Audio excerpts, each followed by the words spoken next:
Allah pemberi. Jadi kalau kamu juga ikut-ikutan, bukan jadi orang yang senang menerima, tapi jadi orang yang senang memberi, maka Allah SWT akan alirkan kepadamu rezeki-rezeki yang bahkan dari arah-arah yang tidak disangka-sangka. Saudaraku sekalian yang saya muliakan, Hubabah Maryam pernah bilang, Halimah jangan takut ngasih. Nak, jangan takut ngasih. Allah itu seringkali ketika kamu ngasihnya banyak, Allah juga ngasihnya banyak. Ketika Allah ngelihat kamu jalur keluar duitnya itu banyak, Allah juga bakalan ngasih itu buat memenuhin jalur keluarnya uang tersebut gitu. Assalamualaikum warahmatullahi wabarakatuh.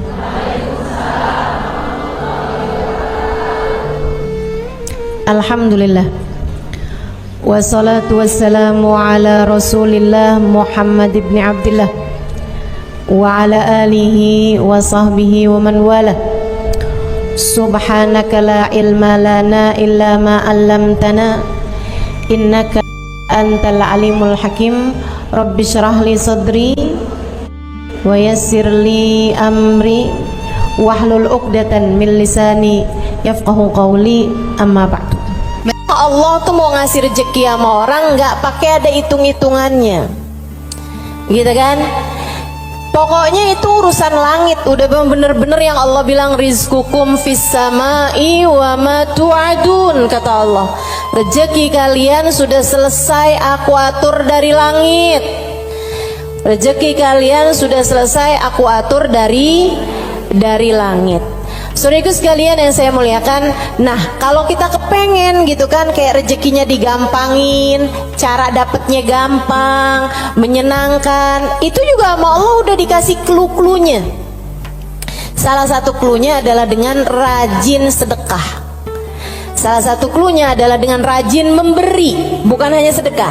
Sedekah itu untuk orang yang kita tahu memerlukan, tapi kalau memberi buat siapapun, termasuk kita ngasih sama orang yang kita sayangi, ngasih hadiah, begitu ya, buat orang tua kita mampu, tapi kita seneng aja ngasih hadiah sama mereka gitu. Misalnya kita suka ngasih kepada saudara-saudari kita, kakak adik kita, walaupun kita tahu dia mampu, tapi misalnya kita habis jalan-jalan condet, kita beliin duku,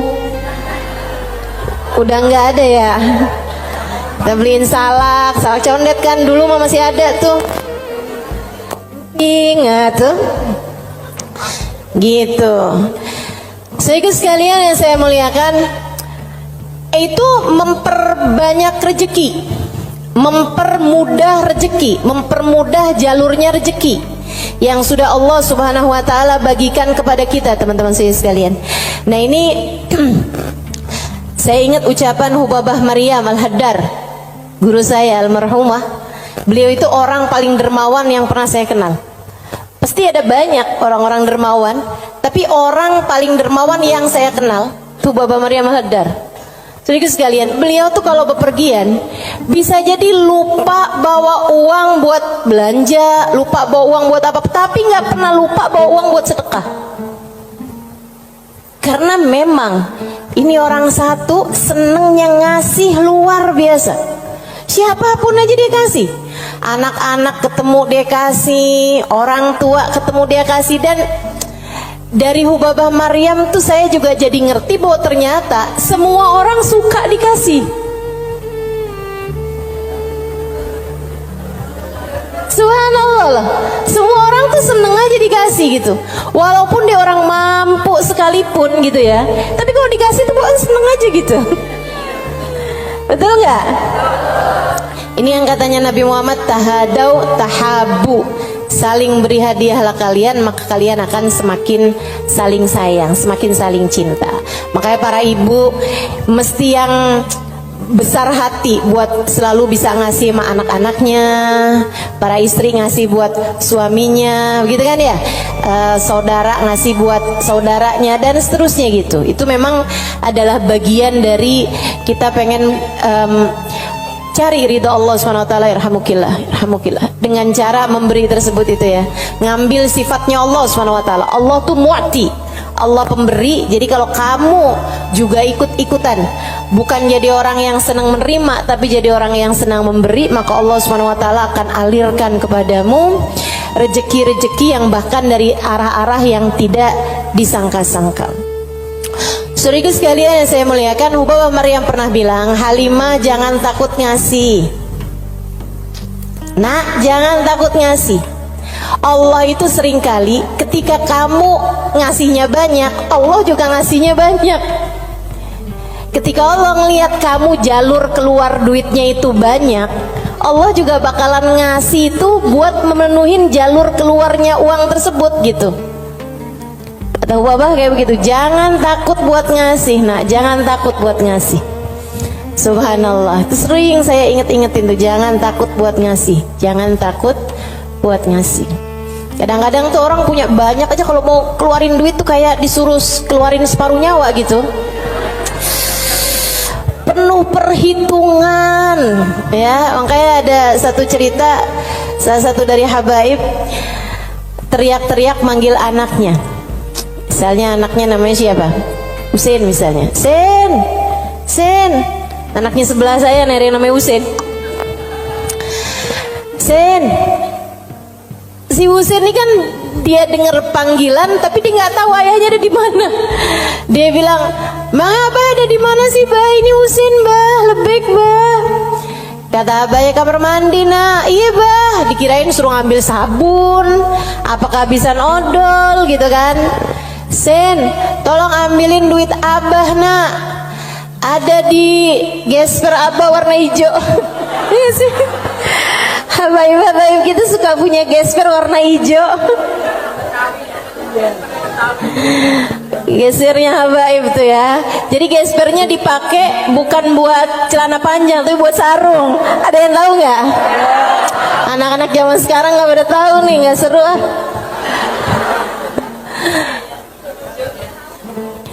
Dia bilang, ambilin duit Abah, nak. Kasihin kepada keluarga fakir miskin di jalan apa gitu, udah disebutin nama dia. Dikerjain sama anaknya saat itu juga, diambil uangnya kemudian diserahkan kepada keluarga yang dimaksudkan sama abahnya. Habis dia pulang, dia bilang sama abahnya, "Bah, Abah kenapa sih, Bah? Sampai repot-repot lagi di kamar mandi, bukan nunggu aja ntar keluar." Abahnya bilang, "Nak, kalau keluar setannya lain lagi." Emang sedekah tuh kalau nggak cepet-cepet dikeluarin lain lagi tuh. Coba aja kamu ngelihat orang nih, ya ampun kesian banget, mau ngasih nih kayaknya 100.000 deh misalnya gitu. Kita inget nih di dompet kita ada 100 ribuan gitu kan. Pas kita buka dompet, tapi banyak juga loh orang kayak gitu, 50.000 aja apa ya gitu. Kelihatan ada duit yang hijau 20 ribuan. Terakhir keluarnya berapa? 5.000. Ada yang pernah begitu? Mana orangnya? Saya. Urusan sedekah luar biasa. Kalau nggak cepet-cepet dikerjain, luar biasa setannya, teman-teman sekalian. Makanya mudah-mudahan Allah Subhanahu wa taala selamatkan kita dari segala sifat pelit-pelit ini nih. Baik itu yang namanya syuh ini udah pelit yang banget pelitnya, ataupun bakhil orangnya ya. Kalau yang tadi atas syuh orangnya namanya syahih. Kalau yang kedua nih bakhil, yaitu orang yang pelit sama apa yang dia punya, ama yang jadi miliknya dia mau ngeluarinnya tuh penuh dengan perhitungan. Dan gayahnya, puncaknya orang pelit yang kayak beginian nih, puncaknya pelit adalah dia sampai berusaha untuk bisa yang wajib-wajib pun jadi nggak wajib. Gimana caranya gitu? Kayak bayar zakat gitu kan, mikir-mikir mau bayar zakat harta 2,5% dari harta kita di akhir tahun. Itu kan kalau mau dicari-cariin jalannya biar nggak keluar zakat, bisa teman-teman, bisa. Terutama nih orang-orang kayak saya nih, belajar fikih kelamaan, belajar fikihnya lama, saya tahu persis cara mengelabui hukum Islam. Tetapi teman-teman sekalian, ilmu ini walaupun saya mengetahuinya, saya tidak akan mengamalkannya buat diri saya pun juga buat orang lain. Kenapa gitu? Kamu sedang mengelabui siapa? Bukankah Allah Maha tahu segalanya? Kamu mau nih gimana caranya biar duit saya nih nggak saya zakatin? Oh, kamu begini. Misalnya gitu ya. Sekedar dirubah bentuk duitnya itu. Jadi tanah, jadi rumah. Kan zakatnya setahun lagi. Bisa aja kayak begitu.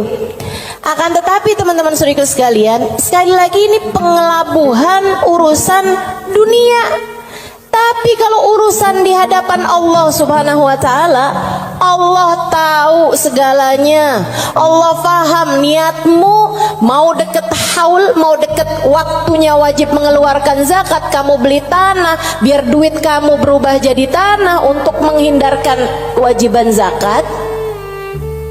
Allah paham betul urusan apa yang ada di dalam hatimu itu. Jadi janganlah sok-sokan cari-cari. Mungkin ada pendapat lain yang bikin ini jadi nggak wajib, misalnya gitu kan. Ada aja, bisa aja teman-teman saudara sekalian.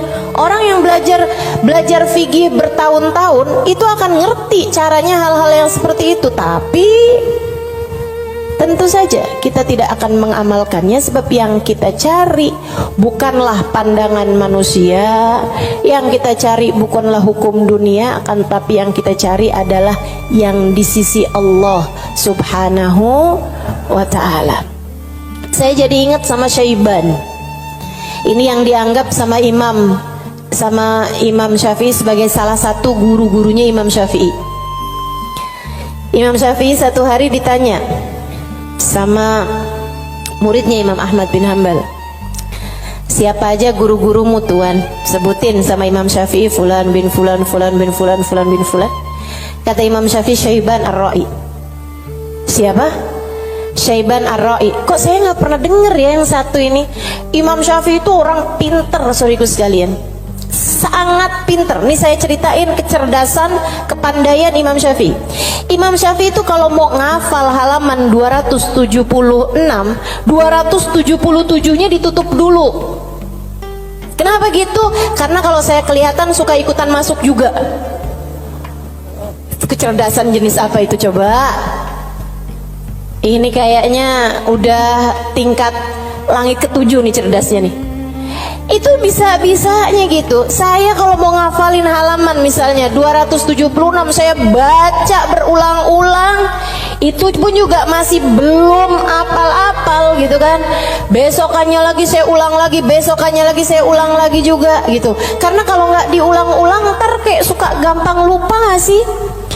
Saudara sekalian yang saya muliakan, ini buat ibu-ibu sih kayaknya nggak relate deh. Kita nih kadang-kadang baca surat Al-Kafirun aja bu, ujungnya nggak ke bawah-bawah. Bismillahirrahmanirrahim. Qul ya ayyuhal kafirun la a'budu ma ta'budun wa la antum a'biduna ma a'bud wa la ana a'budu ma abattum wa la antum a'biduna ma a'bud wa la ana a'budu ma abattum wa la antum. Mana dia nih ujungnya nggak kena-kena. Imam Syafi'i hafal Quran di usia 7 tahun seperti kita hafal surat Al-Fatihah sekarang. Kita hafal surat Al-Fatihah kan nggak kebalik-balik tuh. Apal aja biar sambil goreng, sambil apa aja yang namanya Fatihah mah nggak pernah keliru ya bu ya. Nah itu Imam Syafi'i hafal Al-Quran 30 juz kayak kita hafal surat Al-Fatihah sekarang. Itu disampaikan oleh guru kami Sayyidil Habib Umar bin Hafid. Teman-teman sekalian, gimana enggak tuh Imam Syafi'i itu belajarnya kayak gitu tuh modelannya tuh. Dulu Imam Syafi'i itu orang sangat nggak punya teman-teman. Imam Syafi'i itu duduk di majelisnya Imam Malik. Itu beliau pertama hadir duduknya di luar aja, nggak dicatat, dengerin aja. Karena nggak istilah katanya nggak ikutan bayar sekolahnya, jadi dia di luar gitu kan. Satu waktu habis selesai murid-murid pada keluar, gurunya nih ngeliatin si anak ini, dipanggil sama gurunya gitu. Terus tanyain, belum Imam Malik ini ya, gurunya yang masih awal, masih dasar. Tanyain gitu, nak, Tadi apa yang saya terangkan? Dia bisa ngulangin semua yang diterangin sama gurunya 100%. Habis itu gurunya bilang, nak kenapa kamu nggak duduk di kelas saya? Dia bilang, karena saya nggak ikutan bayaran. Nggak apa-apa, duduklah nak di kelas saya akan berbangga dengan kamu bisa duduk di kelas saya. Dah tuh Imam Syafi'i. Kalau mau ngafalin halaman sebelah, halaman yang sesudahnya tuh ditutup dulu sama beliau, karena gampang banget masuk, asal kelihatan kelebetan udah langsung masuk.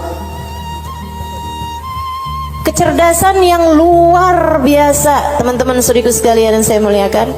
Nah, ini satu waktu ditanya sama muridnya Imam Ahmad bin Hambal, guru-gurumu siapa aja tuan? Sampein si ini. Kenal, rata-rata Imam Ahmad bin Hambal kenal, mereka adalah ulama-ulama pada masa tersebut gitu. Yang disebut sama Imam Syafi'i, Syaiban Ar-Ra'i. Baru nggak kenal. Siapa tuh Syaiban Ar-Ra'i? Ra'i, dia bilang, kata Imam Syafi'i, tukang gembala kambing. Penasaran, pengen dong kenal. Oh iya, nanti saya akan ajak kamu. Satu hari diajak nih sama Imam Syafi'i, Imam Ahmad bin Hambal diajakin pergi ke tempatnya Syaiban Ar-Ra'i. Di mana diajakinnya? Di tempat gembalaan kambing. Sambilan tuh kambing digembala, Syaiban sholat. Kambingnya suruh makan rumput, dianya sholat.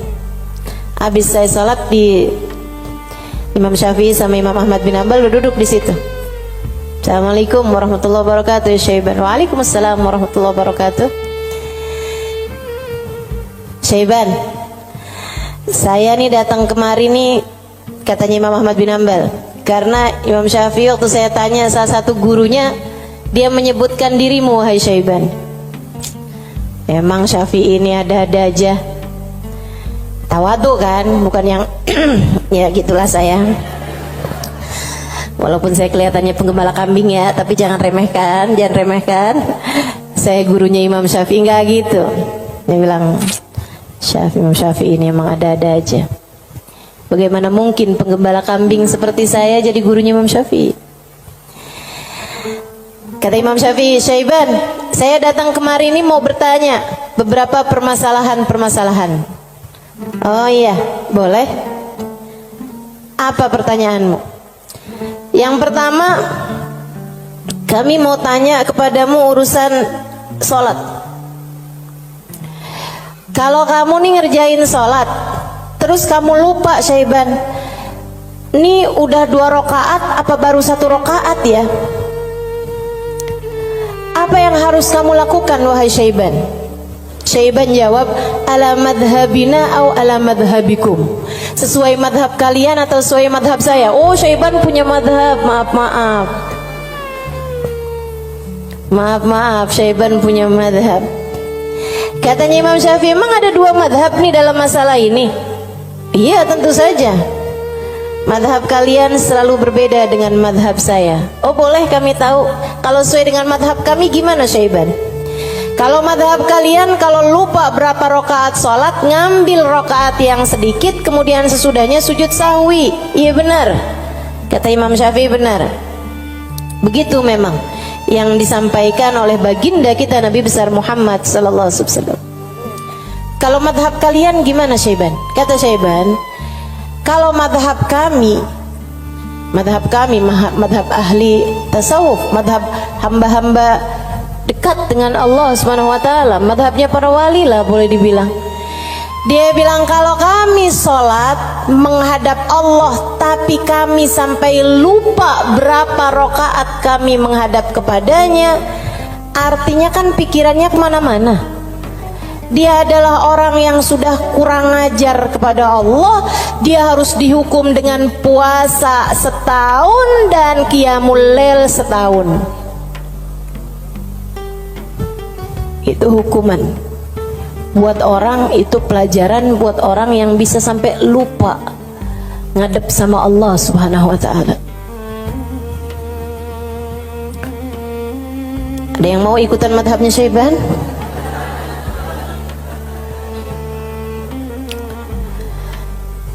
Oke.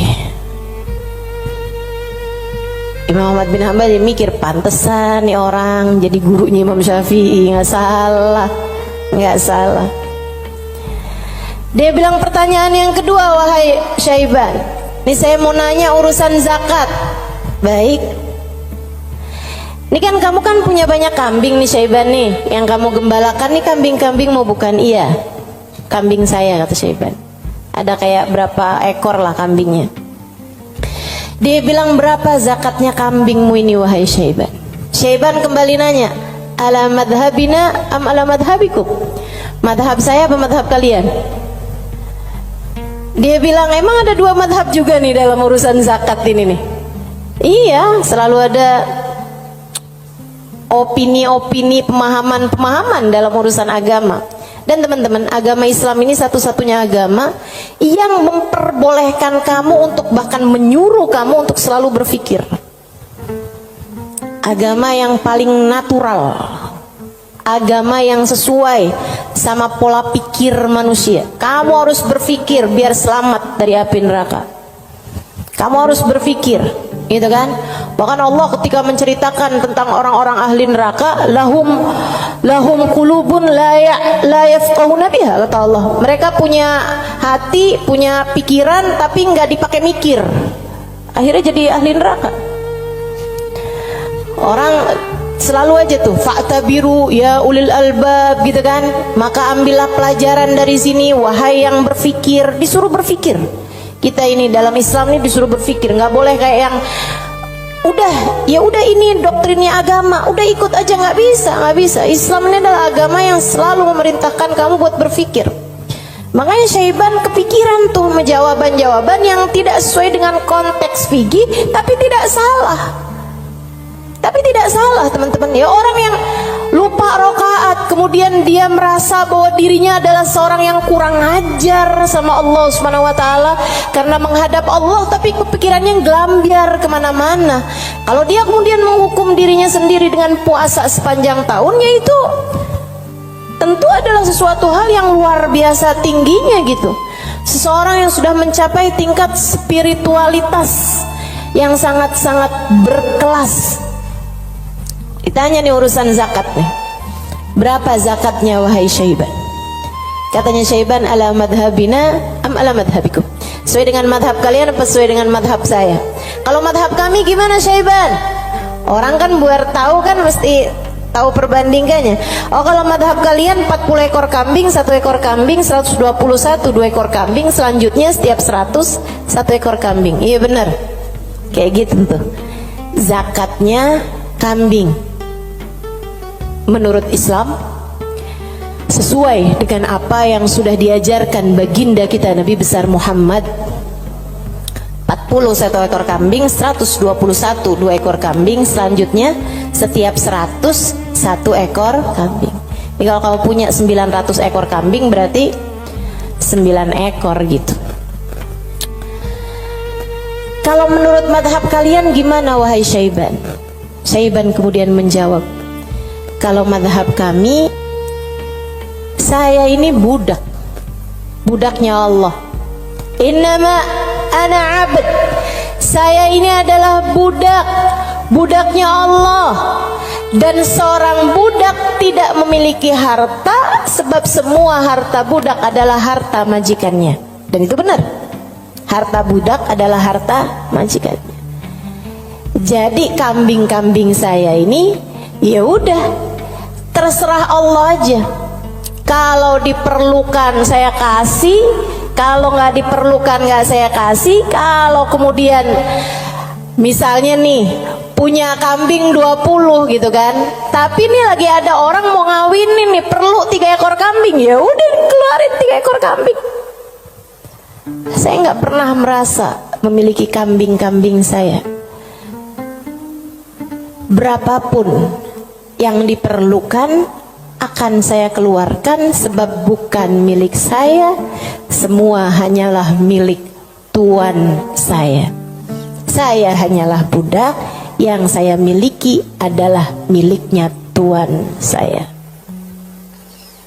Tuh, hamba berkelas. Makanya mereka tuh ngeluarin duit sebanyak apapun nggak pernah merasa berat. Kenapa? Ngerasanya cuma dititipin doang, nggak pernah ngerasa itu adalah milik dia gitu. Ngerasanya cuma dititipin doang.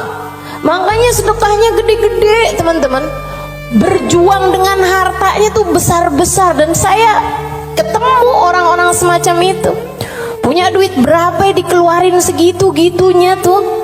Itu ketemu orang-orang yang seperti itu gitu. Masya Allah, Masya Allah. Mudah-mudahan Allah angkat kepelitan dalam diri kita, insya Allah. Semoga Allah angkat sifat bukhl dalam diri kita, sifat syuh dalam diri kita ini. Amin ya rabbal alamin. Wa amma man bakhila bil infaq fi wujuhil khairat.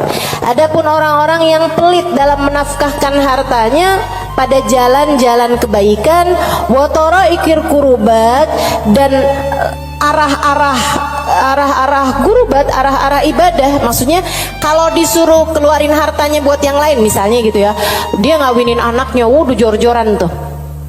Tapi kalau giliran suruh nyumbang, itulah ya, dia punya hartanya banyak nih. Kalau misalnya duitnya itu mau dipakai buat bikinin pesta, bahkan sekedar pesta ulang tahun yang tiap tahun tuh keulang, itu ya, itu dia akan kerjain gitu kan. Ulang tahun ulang tahun perkawinan ulang tahun anaknya, ulang tahun cucunya, dia keluarin hartanya gampang banget gitu. Tapi giliran bikin maulid dong, ini kan lagi bulan maulid, udah banyak kok yang bikin maulid. Ya kalau gitu nyumbang deh buat orang yang bikin maulid, udah banyak yang nyumbang buat bikin maulid gitu. Jadi kalau urusannya yang kebaikan-kebaikan gitu kan, tuh ada pondok pesantren tuh lagi susah, oh ya udah deh ntar aneh sampein deh sama orang itu tuh, orang itu kaya tuh, banyak tuh duitnya tuh. Dia lupa kalau duitnya juga banyak. Ada orang-orang yang kalau jalan-jalan yang lain dia royal, dia biasa aja gitu, ngeluarinnya nggak berat. Tapi di saat dia suruh ngeluarin untuk jalan-jalan kebaikan, dia ngerasa berat. Yang kayak begini, ma'at tamakkun min dzalik, padahal dia mampu untuk melakukan itu, fahaluhu ahwan min halil ladzi qabla, keadaan dia masih lebih mending daripada keadaan orang-orang yang di atasnya, yang syuh atau yang syahih atau yang bakhil tuh ya. Yang atasnya itu ampe dengan yang wajib-wajib aja dia nggak mau keluarin. Kalau yang ini, yang wajib sih dia keluarin sih, yang wajib dia keluarin. Cuman kalau yang sunnah-sunnah gitu, kayak nyumbang-nyumbang, ngasih-ngasih sama orang, gitu-gitu dia, tar dulu deh, duit saya juga nggak segitu banyaknya gitu kan. Ada orang nih susah-susah nih, terus dia bilang gitu, emang beneran susah, anak-anak yatim gitu kan, korban bencana alam atau apa gitu, emang beneran susah. Itu juga mau ngeluarinnya kayak yang berat banget gitu. Yang kayak beginian gimana nih? Ahwan minal ladzi qabla, mendingan sih daripada yang sebelumnya. Sebutnya apa? Wa yusamma bakhilan aidan, disebut juga orang bakhil juga. Li'annahu qad adharal mal wa laqiba fi imsaki, karena dia mendahulukan harta untuk dirinya sendiri dan dia seneng buat pegangin hartanya. Wa bakhila bi badlihi fi ma huwa arfa' lahu wa anfa' inda rabbih minad darajatil ula wal khairatil baqiyah fid daril akhirah. Karena dia itu kan bakhilnya itu menyelahkan sesuatu yang dia rasa lebih bermanfaat. Kalau dia disuruh nyumbang nih, kayak dia akan mikir yang daripada saya nyumbang, mendingan juga buat sekolah anak aja nih dulu, mendingan buat ngirimin anak dulu aja, mendingan buat ini aja, mendingan buat itu aja. Kayak yang dicari-cari gitu keperluan dia itu, mendingan ganti horden aja, mendingan ganti karpet aja, mendingan ada pintu model baru, mendingan saya ganti pintu aja, mendingan saya, pokoknya gitu aja gitu. Daripada dia mencari-cari, maksudnya daripada dia mengeluarkan hartanya untuk urusan-urusan yang sifatnya akhirat, dia akan lebih memilih untuk yang buka cabang aja, buka usahanya lebih luas aja, mendingan ini aja, mendingan itu aja, kayak gitu. Atau bahkan mendingan buat kawin lagi aja. Itu ngebantu orang juga. Dia akan nyari perempuan yang miskin juga. Gimana tuh? Wa madamal insan yarjah imsakul mal ala badli fi mahabillah wa maradi fa huwa ghairu khalin an syai'in minal bukhl. Dan sesiapa orang, selagi seseorang itu masih lebih mendahulukan masih lebih mementingkan megang hartanya daripada menyerahkannya di jalan yang diridhoi Allah dan yang dicintai Allah, maka artinya orang tersebut belum kosong dari sifat pelit. Artinya dia masih punya sifat pelit dalam dirinya. Uang kamu nih antara kamu serahkan buat beli sesuatu duniawi sama kamu serahkan buat kepentingan akhirat, kamu ringanan mana? Ya kita masih lebih ringan untuk urusan dunia kita kan, betul nggak? Atau untuk antara kamu keluarkan di jalan Allah dengan kamu tabung, kamu masih beratan mana? Ya beratan ngasih lah. Kalau buat nabung kan ya buat diri kita sendiri, itu investasi masa depan harus kita pikirkan juga kan. Nah itu berarti kata Imam Ghazali, Imamul Haddad yang bilang ya, bukan saya ya, berarti dia ya memang masih pelit juga. Kamu masih pelit selagi antara uang kamu pakai buat tabungan sama uang kamu serahkan untuk jalan-jalan kebaikan, kamu masih memilih untuk nabung. Berarti ini kayaknya kita semua masih pelit lah ya. Udah kita sepakatin aja dah. Masih pelit semuanya, ya Allah, ya Allah. Makanya masih harus terus-terusan berdoa, Allahumma inni a'udzubika minal ajzi wal kasal wa'ud, Allahumma inni a'udzubika minal hammi wal hazan wa a'udzubika minal ajzi wal kasal wa a'udzubika minal jubni wal bukhl wa a'udzubika min ghalabatid dain wa qahrir rijal. Itu masih harus terus-terusan kita baca teman-teman, tiap hari, tiap pagi kita baca doa itu. Ya Allah, beri kami hidayah untuk bisa ringan tangan dalam memberi, enggak terus-terusan pelit sama apa yang kami miliki ya Allah. Wala yakunul insan jawadan sakhiyan hatta yakuna badlul mal fi mahabbillah arja inda wa ahab ilaih min imsaki. Dan seseorang itu belum bisa disebut dermawan, belum bisa disebut sakhi, belum bisa disebut orang karim, orang dermawan sampai dia merasa bahwa menyerahkan uang di jalan Allah lebih dia sukai daripada menabung, daripada pegang duit itu, daripada dia nggak ngasihnya di jalan Allah gitu. Kalau kamu ngerasa masih ngasih itu lebih berat daripada kamu pegang, nah itu berarti kamu masih pelit. Tapi kalau kamu ngerasa udah yang ngasih lebih kamu sukai daripada kamu pegang, gitu ya, itu berarti kamu adalah seseorang yang dermawan. Udah jadi tambah jauh aja nih kita nih. Fa'alam dalik wa'mal alaih, ketahuilah hal ini dan amalkanlah, wallahu yatawalla hudak.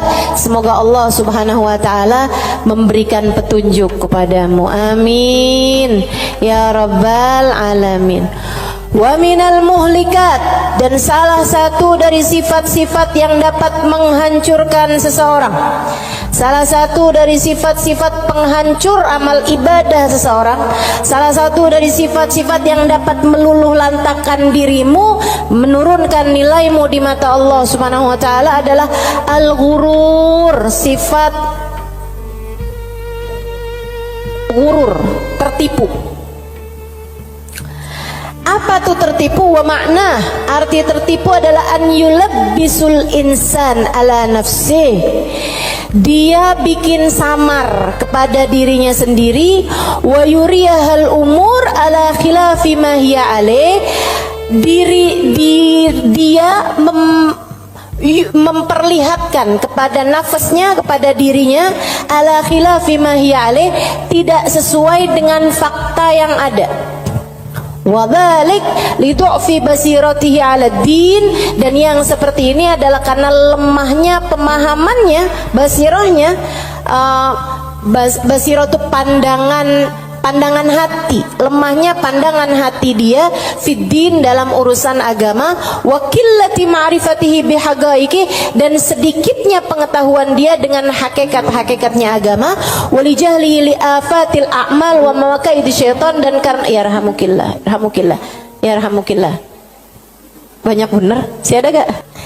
Walijahlihi, dan karena ketidakfahaman dia biafatil a'mal, dengan penyakit-penyakitnya amal, wa makaid syaitan, dan tipu dayanya syaitan, wali ghalabati hawa nafs alaih, dan karena menangnya hawa nafsu menghadapi dia, wa rukunihi ila amaniha wa khuda'iha, dan karena tenangnya dia dengan angan-angannya dirinya sendiri serta tipu dayanya dirinya sendiri. Waqad qala Allah Ta'ala, dan Allah Subhanahu wa Ta'ala telah menyampaikan muhadziran li ibadihi minal ghurur, memberi peringatan kepada hamba-hambanya tentang bahayanya ketertipuan ini. Kata Allah Subhanahu wa Ta'ala, ya ayyuhan nas inna wa'dallahi haq, wahai sekalian manusia, sesungguhnya janji Allah itu benar.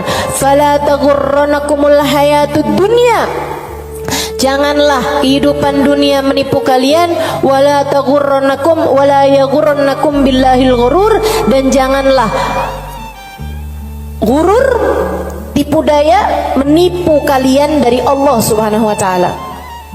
Wa qala ta'ala fi wasfi ba'dil mughtarrin, dan Allah Subhanahu wa Ta'ala telah mensifati sifatnya orang-orang yang tertipu dengan firman Allah Subhanahu wa Ta'ala dalam akhir surat Al-Kahfi, alladzina dhalla sa'yuhum fil hayatid dunya wa hum yahsabuna annahum yuhsinuna sun'a. Mereka adalah orang-orang yang sesat jalan mereka di dunia, akan tetapi mereka menyangka bahwasanya mereka telah berbuat banyak kebaikan-kebaikan dunia. Banyak banget nih.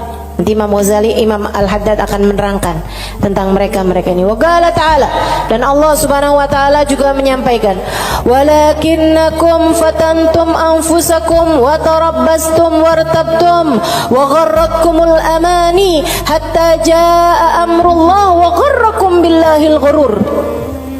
Ini ayat sebelumnya sangat indah sekali nih teman-teman. Sebentar saya akan bukakan.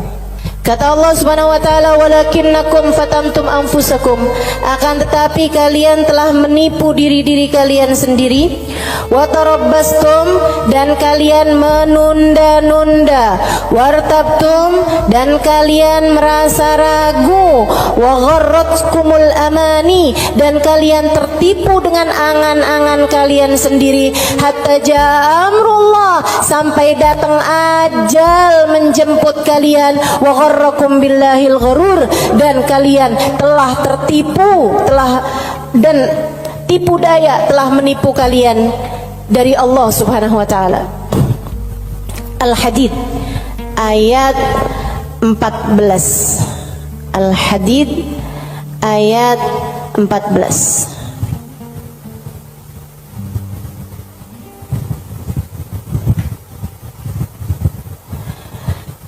Al-Hadid ayat 14. Nih. Ini serem sih. Saya mau baca ayat ini nih, pas baca Quran pas nyampe ayat-ayat ini. Ya Allah, ngerinya. Saya bacain ya.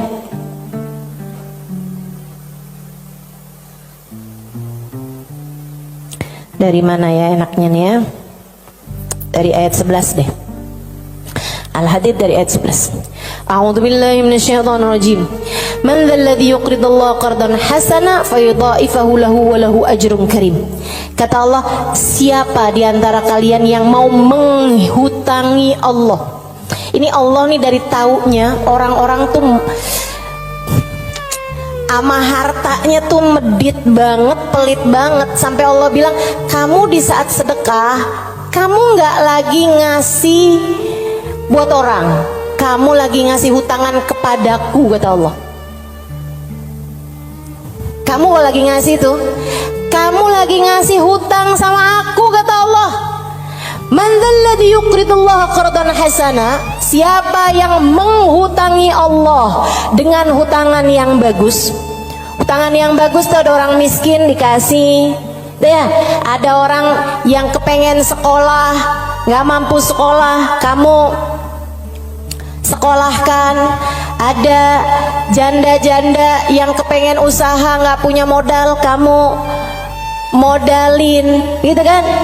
Ada orang tua-tua yang emang udah nggak bisa lagi usaha, kamu berikan nafkah bulanan kepada mereka gitu. Ada yang lagi ngebangun misalnya pondok pesantren atau masjid yang memang tidak akan kembali berupa keuangan ya, maksudnya secara langsung gitu kan. Nah itu semuanya ini disebut sebagai jalan-jalan kebaikan. Allah menyebutnya sebagai qardhon hasanah, hutangan kepada Allah. Kenapa Allah bahasanya sampai pakai utang? Dan yang hutang itu Allah, kayak Allah tuh lagi yang tenang, utang, aku akan bayar. Dan aku kalau bayar nggak main-main, aku lipat gandakan minimal 10 kali lipat. Dan teman-teman, saya sih nggak tertarik sama urusan 10 kali lipat. Kamu sedekah balik 10 kali lipat, saya nggak terlalu tertarik sama itu. Saya tertarik sama sesuatu yang kita nggak bisa beli pakai uang. Yang kita nggak bisa beli pakai uang, itu yang lebih membuat saya tertarik ketika bersedekah. Maksudnya gini nih, kalau misalnya kayak kalau kamu ngasih 100.000, Allah bakal gantikan dengan 1 juta, 10 kali lipat kan? Saya nggak terlalu tertarik sama yang begituan. Saya lebih tertarik kalau kamu kasih 100.000, Allah akan berikan kepadamu Halimah sesuatu hal yang bahkan kamu nggak bisa belinya dengan uang. Dan itu nyata teman-teman. Kamu nggak bisa beli kesolehan anakmu. Mau beli di mana? Mau beli di mana? Kamu pergi cari apapun, kamu nggak bisa beli kesolehan anakmu. Kayak apa rasanya kamu bangun di waktu malam, terus kamu lihat, kok kamar anak saya nih lampunya masih nggak gelap semuanya ya. Biasanya kalau tidur dia gelap semua. Kamu buka pelan-pelan kamar anakmu, karena memang kamu udah bilang sama anakmu untuk kalau tidur jangan dikunci misalnya gitu. Kamu buka kamar anakmu dan di sanalah kamu lihat di jam 2 malam, jam 3 malam dia sedang bersimpuh di atas sejadahnya. Kamu bisa beli di mana hal kayak begituan? Saudariku sekalian yang saya muliakan, kamu punya anak-anak hatinya baik-baik, bahkan kamu punya suami hatinya menyayangi kamu dengan tulus, bisa beli di mana? Kamu memutuskan untuk pakai skincare, pasang filler, kamu udah sulam alis, sulam bibir, kamu bahkan mungkin oplas, nambahin tingginya hidung, belum tentu bikin hati suamimu sayang padamu, betul? Beli di mana tuh rasa sayangnya suami kepada seorang istri? Belinya sama Allah Subhanahu wa ta'ala, sebab Allah yang menggerak-gerakkan hati manusia. Saudaraku sekalian yang saya muliakan, Allah tuh kalau kamu kasih hutangan sama Allah Subhanahu wa ta'ala, kamu sedekahkan hartamu di jalan Allah Subhanahu wa ta'ala, Allah bisa bayar kamu dengan hal-hal yang gak bisa kamu beli pakai uang. Keberkahan kehidupan, kesolehan hati anak-anak, rasa sayang, rasa cinta di hati suamimu kepadamu, hati yang damai, kehidupan yang tenang, hati yang bahagia dalam taat pada Allah Subhanahu wa ta'ala. Bahkan hidayah, inayah, taufik dalam dirimu teman-teman saudariku sekalian. Gimana caranya mau beli? Kamu bisa bangun di waktu malam, kemudian 2 rakaat, 4 rakaat, 6 rakaat kamu mengerjakan ibadah pada Allah. kemudian kamu beristighfar, kemudian kamu berdoa, kemudian kamu menyebut-nyebut namanya. Kenikmatan yang kayak begituan kamu gak bisa beli pakai uang. Itu hidayah dari Allah Subhanahu wa ta'ala. Suamimu gak mau sholat kecuali dengan berjamaah, itu hidayah dari Allah Subhanahu wa ta'ala.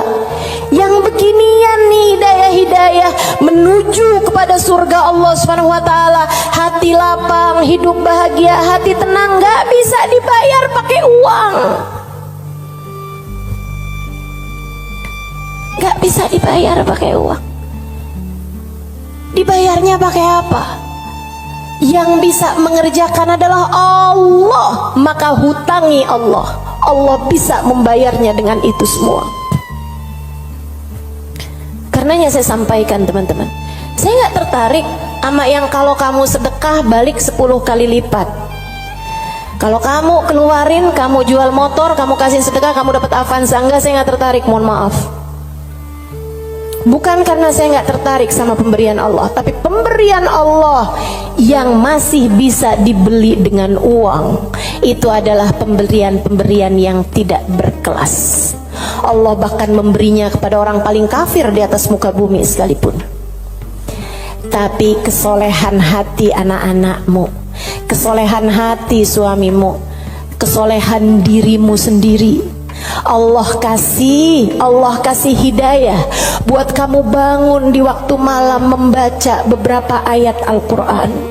Allah kasih kamu bangun di waktu malam, kamu menengadahkan tangan berdoa kepada Allah Subhanahu wa ta'ala. Saat itu Allah, setiap kali kamu memanggil ya Allah, ya Allah, ya Allah, Allah menjawab labbaik ya abdi wa sa'daik. Labbaik wahai hambaku, apa yang kamu mau, apa yang kamu mau, minta apa yang kamu mau. Ampuni dosa-dosa saya ya Allah. Allah bilang labbaik hambaku, aku ampuni dosa-dosamu. Mudahkan saya berbuat kebaikan ya Allah. Labbaik hambaku, labbaik hambaku, aku akan memudahkanmu berbuat kebaikan. Kasih saya ilmu yang manfaat ya Allah. Labbaik hambaku, aku akan beri padamu ilmu yang manfaat. Saudariku sekalian yang saya muliakan, yang ini nih tidak akan Allah berikan kecuali kepada hamba-hambanya yang Dia cintai.